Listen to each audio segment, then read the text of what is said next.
Y'all, we back at it with another chapter of Kagurabachi. Yo, this one was hitting chapter 66. And all I gotta say is, Samura, I get why he did what he did as far as with his daughter. I completely understand. He didn't want her to experience all that hatred and have it where it actually affects the way that she grows up.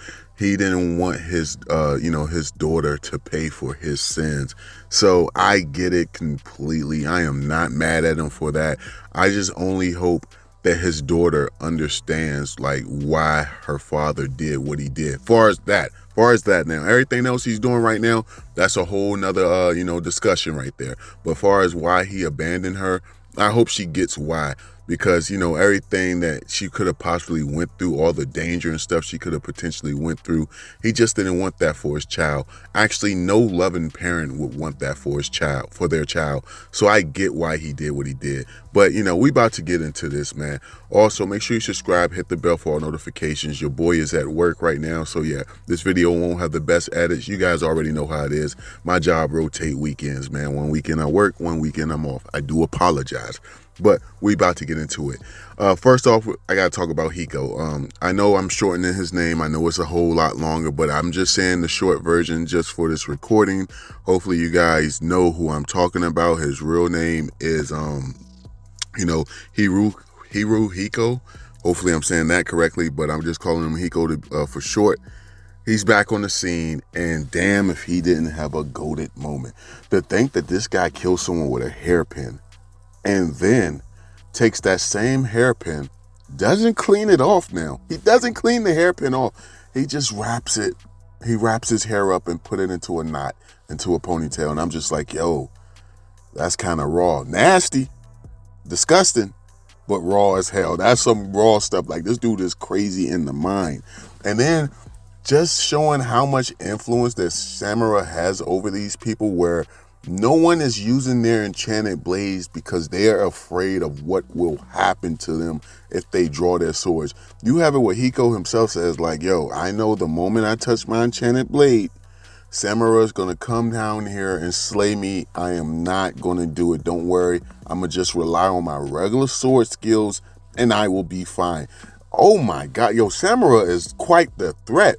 Now, I want to see what really went down in this war. I hope we get a whole flashback arc where we see each sword bearer going into this war and actually doing what they had to do to survive. And we actually get a lot of information on this war. We about to get into it, man. Let's get into this chapter review.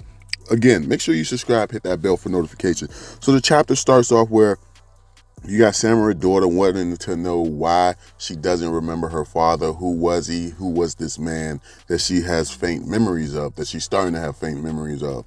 And you have it where they explain to her, like, yo, 20 years ago, you probably learned this in school in your textbooks, but 20 years ago, a strange island appeared.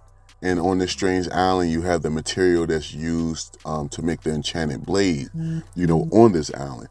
And the people that lived on this island, that inhabited this island, they were immune to the effects of this stone, where it didn't make them explode. Now, if you need an example, think about what happened to Sojo when he tried to grab the raw material. His body twisted apart and exploded. Just think about the other people who've been using those little temporary weapons within the Hisaku group, how they've been exploding. We're regular people are unable to be around this material. But you have it where the people from that island, they were unaffected, and they was using this to invade and, wipe out the people in Japan. Now, I feel like it's a lot deeper and darker story to this that we don't know. Right now, we just know the surface level of this event, but I feel like it's a lot more to it. And once we find out, we might feel just like some of the people in this chapter feel, where we're not going to look at the sword bearers as heroes. But, 20 years ago, that's what happened. The island appeared. And then 1 year after that, well, I think it was a year and 8 months after that, is when, Chihiro's father took the material and used it to make the enchanted blades. And then they were able to use that to fight off the people from this island and win the war. Now, they explained that to Samura's daughter. She was like, well, if he's that powerful, if he's one of these legendary bearers, why didn't he stick around to watch over me? He should have been strong enough to protect me. And she has a valid point, because once she made that statement, I'm like, yeah, he should. Like, why did he run? And then that's when you have it where they point out not everyone views the sword bearers as heroes. You have it where some people look at them as murderers and killers. And it does make a lot of sense. You're going to have people who are going to be like, taking a life, no matter what the reason is, isn't justified. And I can understand why some people feel like that. And you're going to have it where some of those people are going to feel some type of way towards the sword bearers, where they're going to do angry things, like such as, spray paint their house, throw rocks and stones at them, call them killers, call them names and stuff. And then Samura himself has a moment where he's with his daughter and he gets to his home and that's like spray painted all over his walls. And him seeing that and his daughter seeing that, it probably made him feel some type of way. And that's why he had the ninjas erase her memory, because he felt like that's something that she shouldn't have to bear. She shouldn't have to be punished for her father's sins. And I get why he did it. I completely understand. And it probably was harder for him than they even know right now. That's probably something he didn't want to do. But as a man, he knew he had to do it to protect his child. So I can totally respect that. And you have it where these memories of her father are starting to appear within her mind, and it's becoming too much for her, and she gets a headache and she ends up passing out.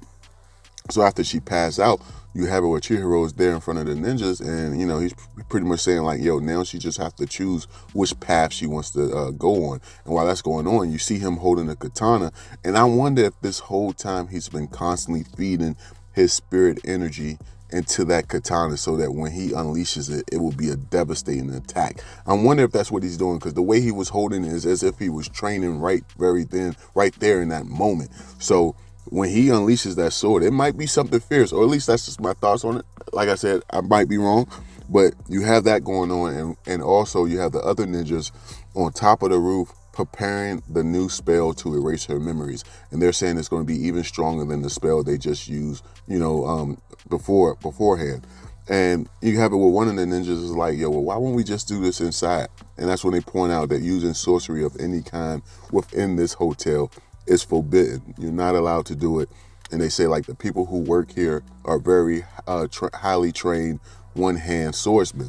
The guy working at the desk being the strongest, being the teacher, and all the people under him is his like descendants and stuff like that, his students. So it was like, yo, you really don't want to be on their bad side, proving that these guys are like that. And like I said, it's really giving me vibes of John Wick. That's what I'm really liking the most, and I want to see what these guys are actually capable of. Well, not so much the regular workers, but I want to see what the head guy is capable of, because he looked like he on that shit. He got the eye patch. Anytime you show a character with an eye patch, they just on a whole nother level. You know what I'm saying? We all know that. When you see the eye patch, you know they about to go in. So you have it where you see Toto actually sitting down in the lobby, and then you have it where she used some sorcery to actually summon Hiko there.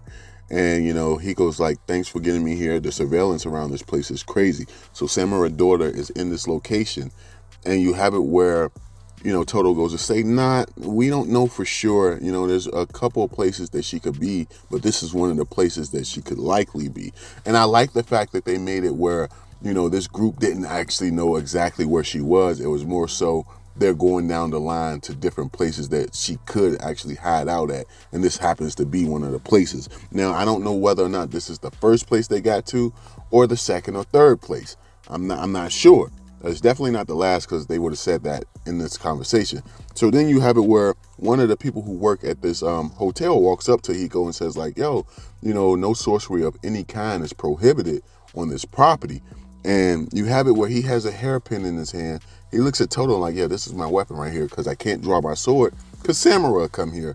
I can't use my enchanted blade, which shows how much of a threat Samura is. But then your boy Hiko ends up taking the head off of this, this worker in a second with a hairpin. Not like a knife, not a dagger, a hairpin. He takes this guy's head off, and then with the same hairpin, he wraps his hair up and catches the katana that worker had in his hand when he approached him.